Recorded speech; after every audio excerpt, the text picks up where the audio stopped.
Nicole Lynn Lewis, welcome to Partnering Leadership. I am thrilled to have you in this conversation with me. Thank you so much for having me. I'm thrilled to be here. So, Nicole, I have seen your energy and belief in serving the community, and you've done a lot of great things through Generation Hope.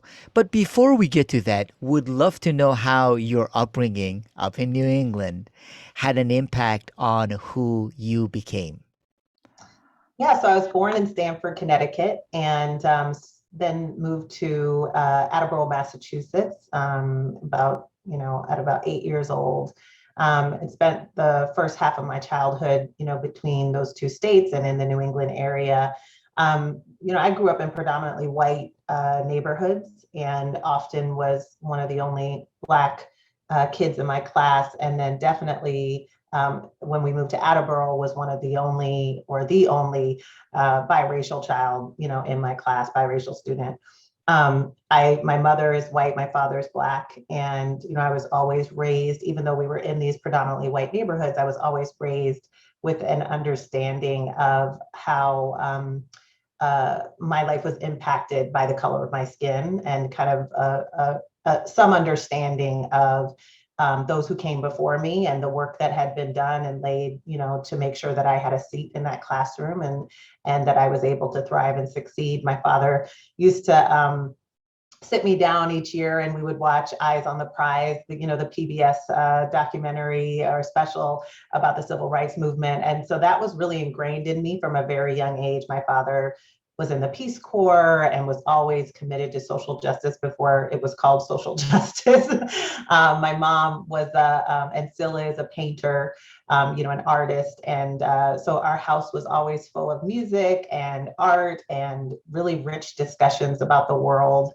And I think that did shape me. I grew up with an understanding of how important it is for each of us to make a difference, to find our purpose and to ensure that we're doing something to better the world. That was something that my parents definitely ingrained in me, as well as good grades and, doing all of those things. That was really big as well. Yeah, now, Nicole, with the parents, African American, Black father, white mother, in an environment that, as you said, you were one of the only African Americans in that environment, how did that and having to fit in impact your thinking of the community and society around you? I knew very early on that I was othered. Even though I didn't have that vocabulary, I didn't quite know what that meant. I knew I was different, because I was often the only Black student, or surrounded by students who didn't look like me. And so I grew up, I think, having a heart for people who have been pushed to the fringes and kind of marginalized, understanding that that could be because of their race, it could be, their religion, it could be all sorts of things, and that I just always had an understanding that I fit into that group, and that we need to do something to ensure that those folks are not marginalized, not pushed to the fringes, that they are, included, they have a seat at the table. So that was really important for me, I think, even before I could name it, as a little girl. And I went through, in New England, I was called the N word. I remember, being at a neighbor's house, and her younger brother told me he didn't want to touch me because he was afraid my color would rub off on his skin. These were things that really, stuck with me. And so I was aware of the fact that I was different, and aware of how people can be treated, when they are different and they don't fit the definition of who belongs, quote unquote. And that empathy that you gained through that experience shows in the service that you give to the people that Generation Hope serves. Now, at the same time, you were also a teenage girl, and your senior year in high school, you got pregnant. I did. Yeah. I got pregnant my senior year in high school. I mentioned, how big education was in my house. And so senior year was all about applying to college. And my sister had gone off to college several years before. Now it was my turn. I had submitted a bunch of different college applications. When I discovered my pregnancy, I had just been accepted into several schools. So it was devastating. I had this stack of acceptance letters on one side of my desk and a positive pregnancy test on the other. And it was really hard to see how I was going to make all of that work. I didn't have people in my community, in my neighborhood, in my school who had gotten pregnant and gone on to college. That's just not something that I ever saw. Most of the young women in that situation disappeared. They just stopped coming to school. If you did see them, they were often working in a retail job or food service. And so there wasn't any example of, okay, so and so did it, now I can do it. And it was really scary and intimidating, to be in that situation as a young woman, all at once, kind of trying to figure out how to manage a pregnancy, young, and then also how do you stay the course to college when that seems like a really difficult path. One of the things that many parents do or schools do is they tell kids, make sure you don't get pregnant, otherwise your life is over. So in many instances, it's not as if there is any hope given to Right. people that find out that they are pregnant. How did your family take this? It was devastating. It was absolutely devastating. I was a rock star student. I was an honor roll student. I was college bound. I was involved in a ton of different extracurricular activities. My family, this was not on their radar. This was not all expected. And it was a huge disruption to the life that I think that, they envisioned for me. And I think it was also hard for them. Like you said, that's the message, the pervasive message that's out there, which is your life is over. You're not going to go to college. I think it was hard for them and hard for me to see through that and to try to envision that I could go to college and I could be successful. So it was devastating. It was really difficult to kind of see a path forward, I think, for myself and also for my family. But you did go to college, you were determined, and you went to William and Mary. I'm disappointed you didn't go to University of Maryland, but that's a different story. I've That had so way, many people. They're like, even I talk about how I almost went to an HBCU, and they're like, "What's wrong with an HBCU?" I'm like, nothing's wrong. Nothing is wrong with University of Maryland. I want to stress that. we all have our biases, so you decided to pass on a much better school. You went to William and Mary. And while you were at William and Mary, you had a baby to also take care of at the same time. And you had to go through a lot of hardship in taking care of your baby. Yeah, yes. I mean, um, college is not set up for parenting students. It's certainly not set up for parenting students today, but 20 years ago when I was in college, it definitely wasn't set up for parenting students. And so, yeah, I started at William and Mary when my daughter was a little under 3 months old. I was a new mom. I was nursing. I was a new college student trying to adjust to, the transition from high school to college, which can be really rough. And I was going to a great college, but a college that I was one of very few Black students at that institution. So trying to navigate through a system where, again, very few people look like me. Most of the people who looked like me were in the cafeteria serving food or maintaining facilities. And so I had all of that working against me. And on top of that, I didn't have resources. When I found out I was pregnant, I'm sorry, when I found out that I was going to college, when I had been accepted into William and Mary, I was living day to day in a Motel 6, 8 months pregnant. So tuition money was scarce, book money was scarce. I didn't know how I was going to make it work financially. Childcare was a huge issue. And even transportation, I was commuting my freshman year and I was driving 150 miles every day to get to class and drop my daughter off at daycare and pick her up again and get home. So I had a lot that was working against me, which is what we see with so many parenting college students. Now, as a young black woman in a school that wasn't that diverse, and you also had a baby, in many respects, that must have fed some of the biases of the students and the people around you. How were you able to handle that and still thrive as a student as well as a mother?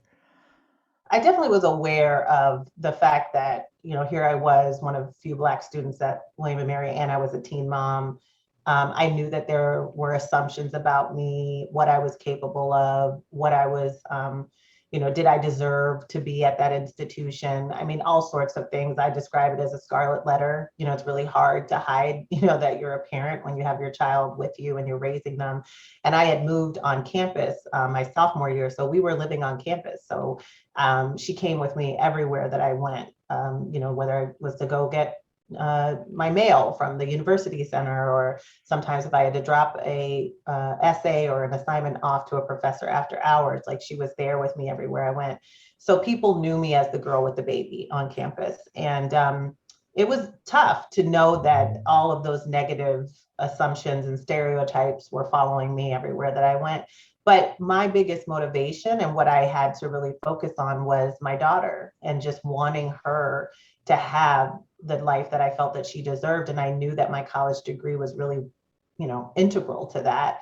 And I think any parent, no matter how old you are or how you came to parenthood, understands that universal desire to provide your kids with the best life that you can. And that was my driving force. And some days it was, really hard to hang on to that and to say, I can get through this. Every day was this 24-hour struggle of trying to make ends meet, trying to stay on top of classwork, trying to get enough sleep, keep the heat on in the winter, food on the table, diapers, childcare, I mean, you name it. But that is what kept me going to the next day, is just looking at her and wanting her to have the life that she deserved. And that kept you going to the point that you graduated from William and Mary with honors, making you one of less than 2% of teen moms that go on and get their college degree before the age of 30. Yeah, yeah. I mean, the numbers are pretty dismal. As you said, fewer than 2%. So that means the vast majority of young mothers are really struggling. I described that 24-hour struggle of making ends meet. That's the reality for so many young mothers and families. And so it was a huge accomplishment. I don't think I realized at the time, how big of a deal it was. I knew that my story was rare. I didn't know, the 2% statistic, but I knew that I had achieved something that people had told me was impossible. Now, Nicole, you also talk about social capital and the importance of social capital. How did that play a role in both college and then beyond for you? Well, I often talk about people power, and I definitely experienced the power of people in my life. And when I was in high school, even, I had my high school principal who was a huge supporter of me. Even after I became pregnant, he wanted to make sure that I had what I needed just to stay healthy, but also to finish high school, which was a big deal. And in college, I had a financial aid counselor who was really amazing. She fought for me to be able to get as much financial aid as I could to take care of myself and my daughter and to stay in school. And quite frankly, if she hadn't been a champion for me, I probably wouldn't, be here. I wouldn't have graduated. And even in launching my organization, Generation Hope, I was just asked the other day about, who were the champions for you early on. And I had some amazing women, actually Black women, who believed in me, believed in my vision before we even had our 501c3, and said, we want to help you, do this and get behind you. And as you mentioned, the social capital, they made the connections that were really pivotal in terms of getting Generation Hope to the thriving organization that it is today. So definitely social capital has been huge for me as a student, as a mother, as a professional. And that is really important for all of us to understand, Nicole. I find we tell ourselves stories of our own success, oftentimes forgetting that there are so many factors that go into our success. Now, you did have to work extremely hard. At the same time, one of the things I love about your story is that you don't say, I did it, therefore everyone else should do it. You Right. say, I did it, I know how hard it was, and I want to lend a hand and help others do it. So after William and Mary, eventually you ended up getting a great PR job at Geico, flying Warren Buffett's private jet. I'm sure having some nice cocktails and caviar on board. And now, why did you decide to leave that cushy job to start Generation Hope? Yeah, well, let me be clear that there was no caviar and champagne on board that jet. I think that's how they keep their rates low for their members. So it was, very bare bones. But yeah, I mean, Bare bones corporate jet. I don't know, Nicole. So we can. bare bones in terms of corporate jets. Let me put it in that. Got it. Okay. So yeah, I mean, I really loved PR communications, certainly enjoyed that job, but I think for me, that pull and that call to help others, in this situation was really strong. And I felt it even on graduation day, like, this is great, I've made it, I did something, but gosh, I really wish that this was a reality for more young parents. Like, I felt that on graduation day. And so, for me, I was working at Geico. I was working on my master's degree at George Mason. And I remember looking for a nonprofit organization that was dedicated to teen parents and college completion. None existed in the DC region. And by this time, I had come to understand and know the statistics around how many young people, were experiencing a pregnancy in our region, poverty rates in our region, housing, homelessness, like all the things that we are trying to tackle and really solve. And I thought, why doesn't this organization exist? Because it connects to so many of these issues that we care about. And even across the country, there just weren't a lot of organizations that were doing this work. And by this time, I had, I shifted into the nonprofit world from the private sector, and really kind of gave myself a training ground without knowing it of, how to effectively run a nonprofit organization. And I took my lived experience, the experience that I had gained in the nonprofit world, and put those two things together and said, maybe I could start something to fill this gap. Now, Nicole, starting a nonprofit is extremely, extremely hard. And at the same time, when you look at the funding that heads of nonprofits, executive directors of color, especially African Americans, most especially African American women get, there is such an extreme disparity. How were you able to launch, and what were some of the challenges you faced as you were launching Generation Hope? Yeah, I mean, so many challenges. I wish I could tell you that Bill Gates was knocking on my door with a check for my amazing idea, but that wasn't the case. Very humble beginnings. Launched the organization in my husband's man cave. So we've come a long way. We're out of the man cave. We have offices in DC. But yeah, it was very much brick by brick, laying those bricks. And I heard many more no's than I heard yeses, and that was the case for a long time. I think, that you talk about the disparities. Less than 1% of foundation giving, for example, goes to Black female nonprofit executives and leaders. So we're talking about huge disparities. We're talking about, how do you even get in the room? Never mind get the opportunity to make the ask. That was really difficult. I didn't have the network or the social capital to even get in the room in front of people who could make a decision about funding. That was one of the hardest things. It continues to be one of the biggest challenges, is to get that meeting. to get in front of the folks that can help to bring the resources that you need to your organization. I think even once you get in the room, you have to make a case for your organization. And I remember, asking for funding, particularly in our early days. And this is something, we even hear today. Our operating budget is about 3.4 million. So we're still a small organization in the grand scheme of things. But we would be asking for dollars, and people would say, "Well, you're too small for this kind of investment. What would you even do with this money?" Right? So there's two things to that. Is one, if you don't get investments, larger investments, you don't get bigger. That's just the way that it goes. So particularly if you are a community leader and a leader of color, you're stuck in this cycle of how do you get in front of people who are going to make larger investments. Then when you get in front of them, they say you're too small. And so it's really tough to grow your organization.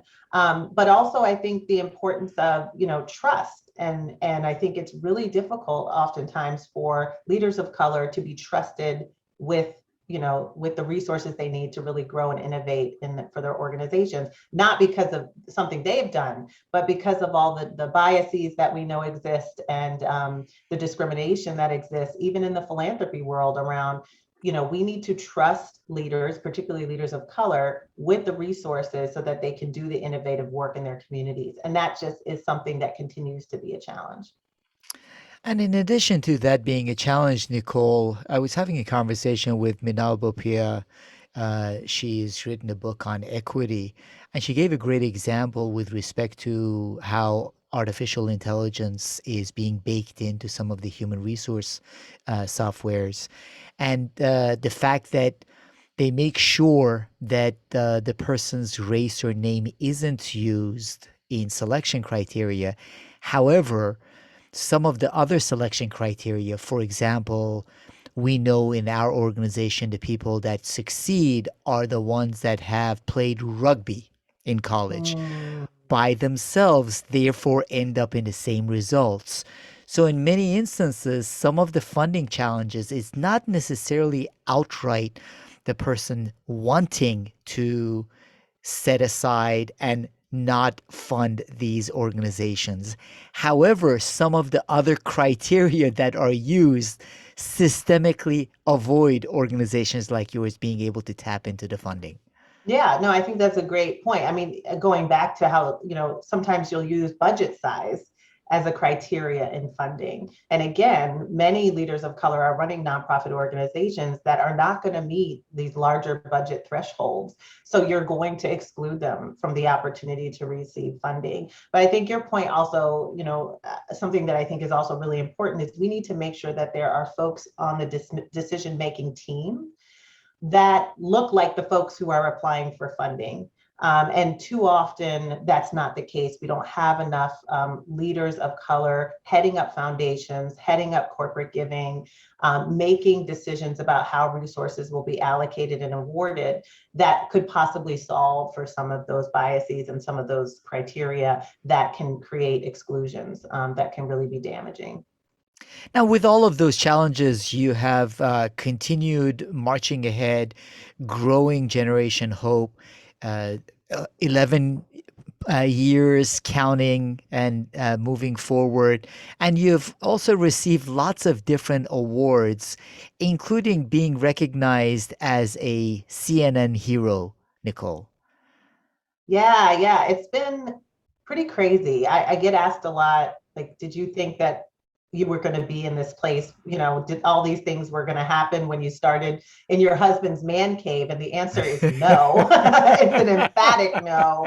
I was so like head down in the weeds of like just, applying for our 501c3. And oftentimes, as with many leaders, I think I'm, head down, focused on the work, and just making sure that we're checking off all the boxes. And so I don't often take enough time to step back and say, okay, that was pretty cool, or like, wow, this big thing happened. And I've been very honored over the years to receive some pretty amazing recognitions that I also believe wholeheartedly are shared across our team. I would not be running the thriving nonprofit that I'm running today if it wasn't for the incredible people who I get to work alongside on our board and on our staff every day.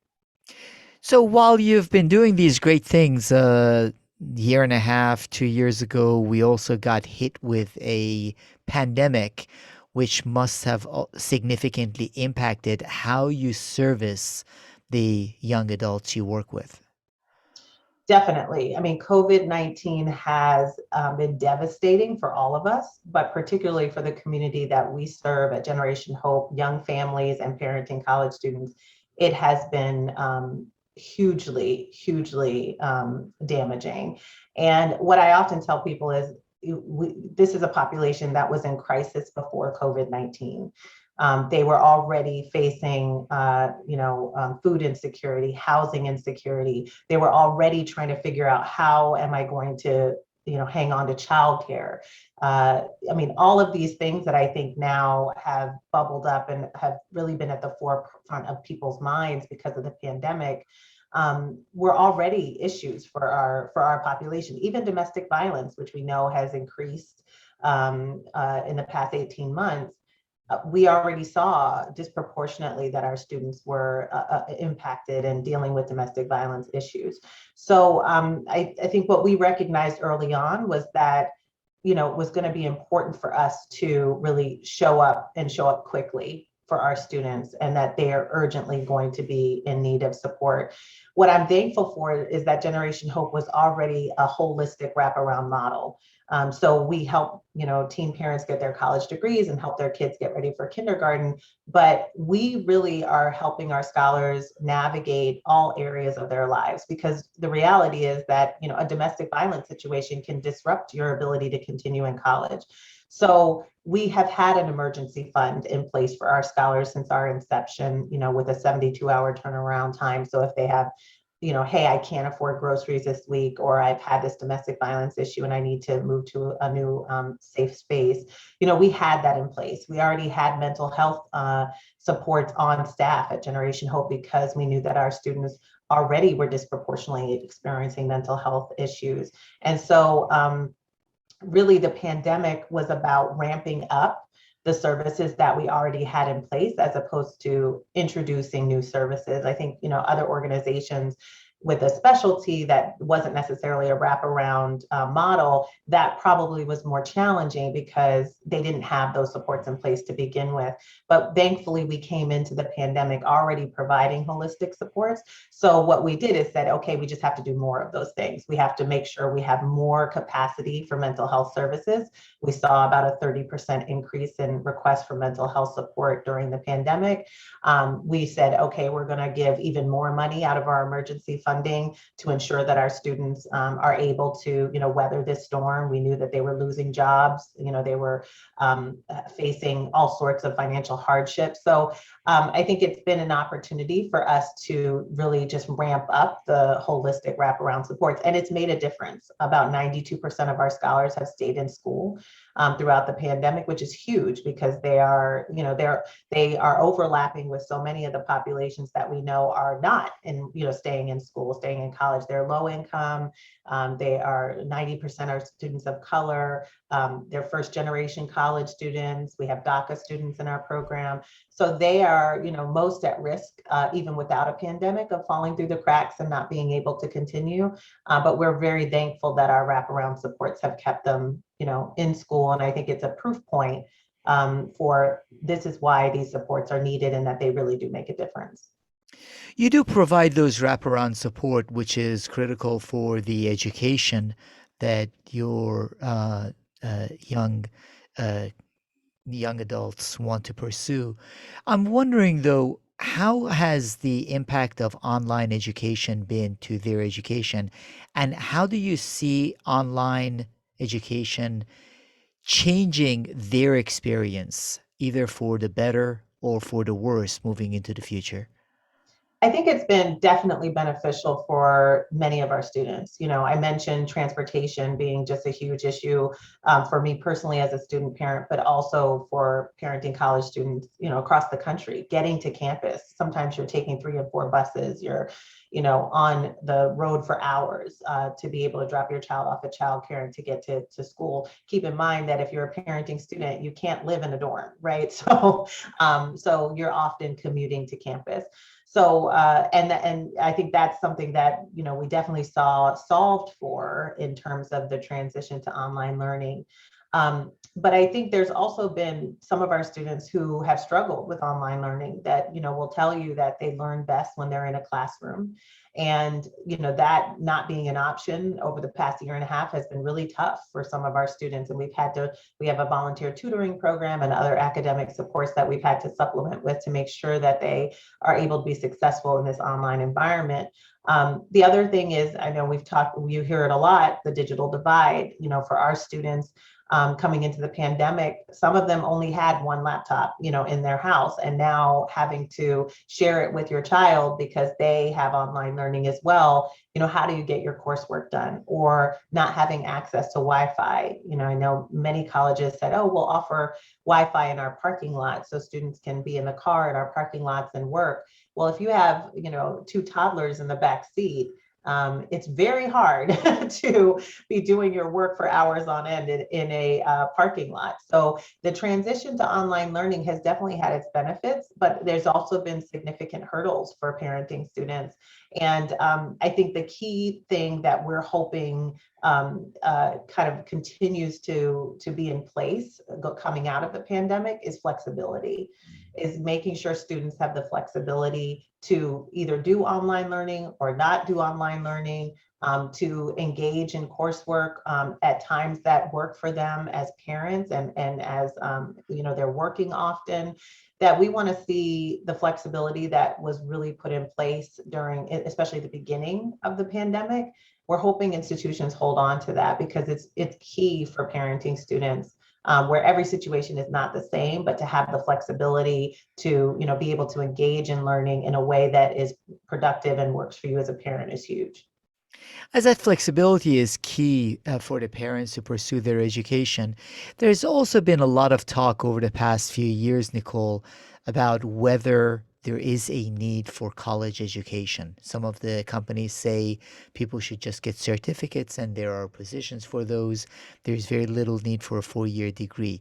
What would you say to those that say there isn't a need for a 4 year degree? Why are you spending so much effort and time on that? There is the wraparound services that are provided to the young people, outstanding.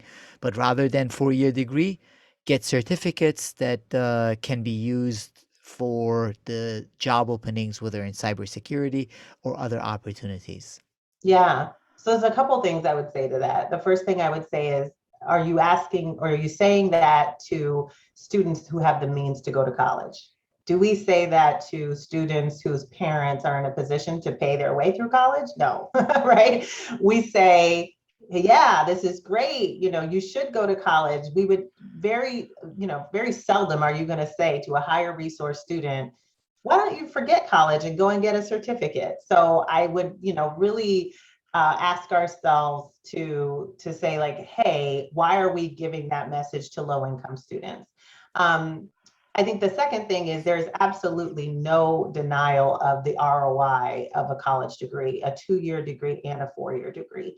Um, Absolutely. I mean, the proof is in the numbers. We know that it costs us about $6,000 a year to support a student in our program in college.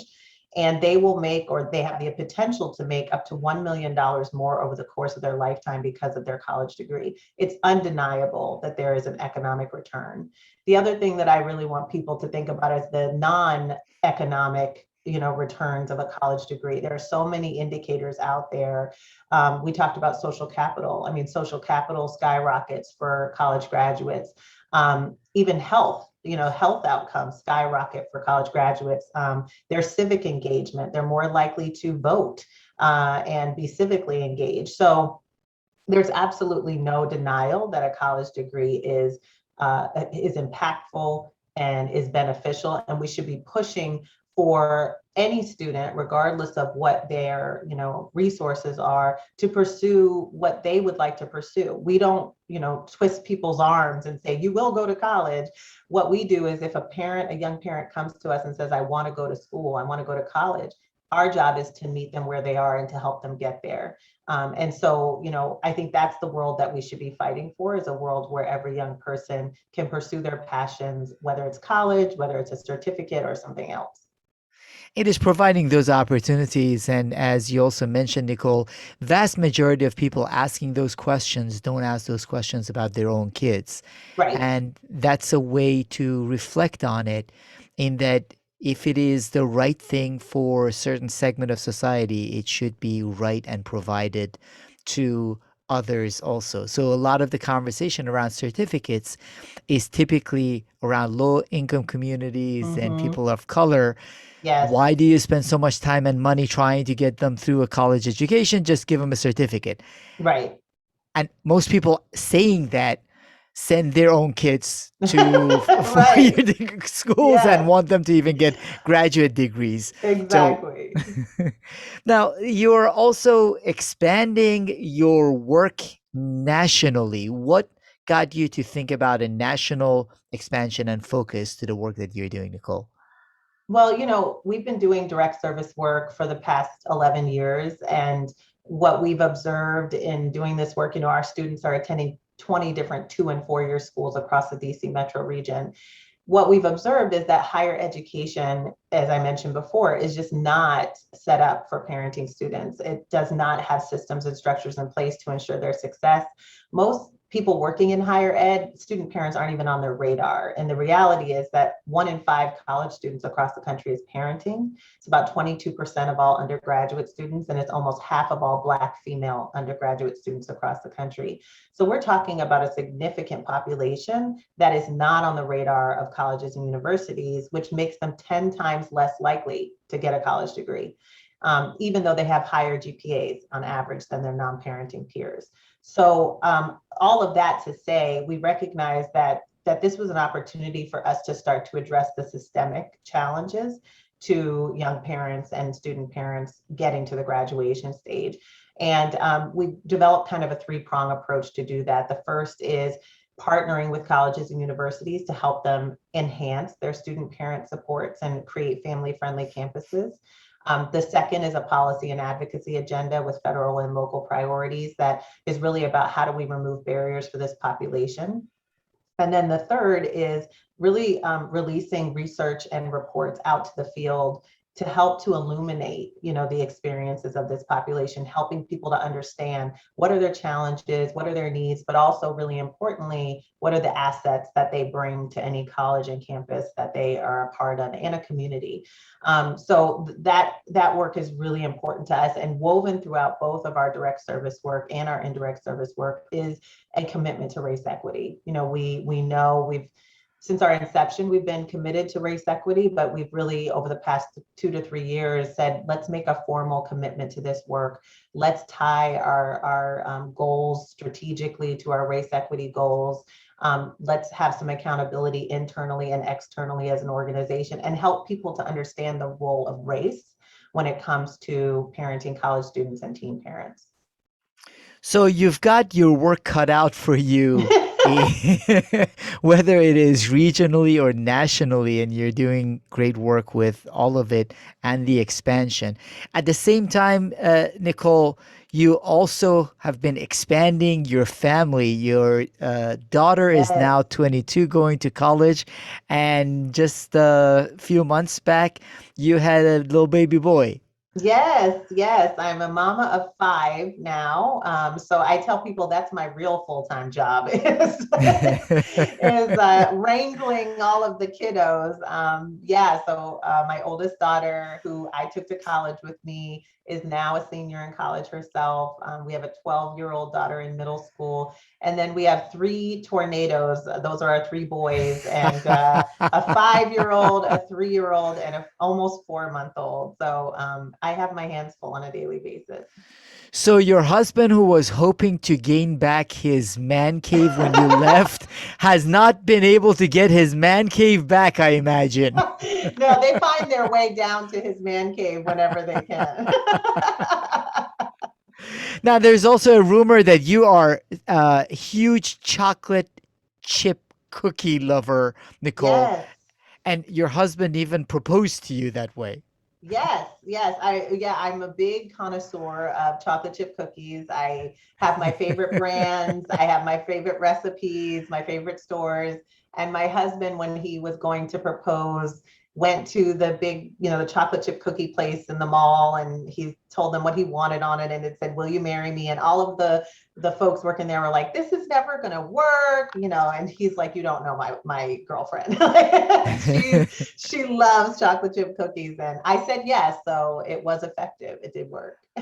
Oh, fantastic. So did you go up to the store and you were getting a cookie and you asked for the chocolate chip cookie? Is that how it worked? No, he actually had set everything up at my house, and rose petals on the floor, and then they all led to a giant chocolate chip cookie, and that's the way, yes, Ah, how that could you I say found no it. to that? I know, exactly. That was the driving force in the yes.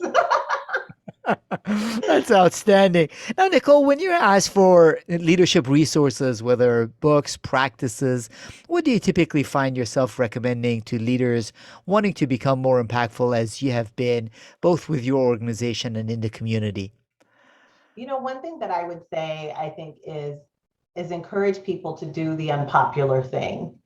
As I think about the leaders that I have looked up to, that I have respected, that I have learned so much from, it's the folks who stepped outside of kind of the normal practices that you would expect from a leader, and who have done something that maybe was unexpected. A great example of that is, when I first launched Generation Hope, I was meeting with Terry Freeman, who was the head of the Greater Washington Community Foundation at the time, and such a powerhouse in philanthropy. And I know a lot of organizations would have killed to have Terry on their board. And I came to her with a vision, didn't have, again, our 501(c)(3. I told her what I wanted this organization to be. And she started helping, first with making some introductions. Then I told her I needed office space. She let us use two of her cubicles and this beautiful office space that they had. And then one day I said, she said, "I'm going to join your board. I know you're going to ask me, and I'll join your board." And she didn't have to do that. That was not something at her level. With all of the opportunities that she had, and all of the different ways that she could use her time to get on the board of an organization with a CEO who hadn't even been paid yet. Like, I wasn't drawing a salary. I didn't have beautiful office space. And we were still just trying to get things up and running. And so she did the unpopular thing, and she stepped out of what people might expect, the organization they might have expected her to become involved with, to do something that she believed in, and to help someone who really needed that help. And so I think, for me as well, when I started Generation Hope, it was the unpopular thing. People told me that many folks would not want to help this population in particular, or how hard it was going to be, but I wanted to do it. I felt it was the right thing to do, and it needed to exist in the world. So I would encourage people to do the unpopular thing that really makes the most impact. A lot of people's lives are better because you have chosen, Nicole Lynn Lewis, to do the unpopular thing, which is establishing and growing an organization focused on serving these young parents to gain access not only to college degrees, but to opening up doors and opportunities for them for a lifetime and then generations. Because as your daughter is going to college and experiencing it, it's in part because of you being able to successfully go through your own experience. So you are not only impacting the lives of these young people, you're impacting the lives of their children and the community beyond. Thank you. Yeah, absolutely. I always like to talk about my daughter's success, because I think it's a great example of the generational impacts of this work. And when you help a parent, get their college degree, it has lasting rippling effects for their family for generations to come. Well, Nicole Lynn Lewis, I really appreciate you joining me in the conversation with Partnering Leadership, and really excited about the leadership that you have shown in the community and now with the national expansion. Thank you so much, Nicole Lynn Lewis. Thank you so much for having me. It was great.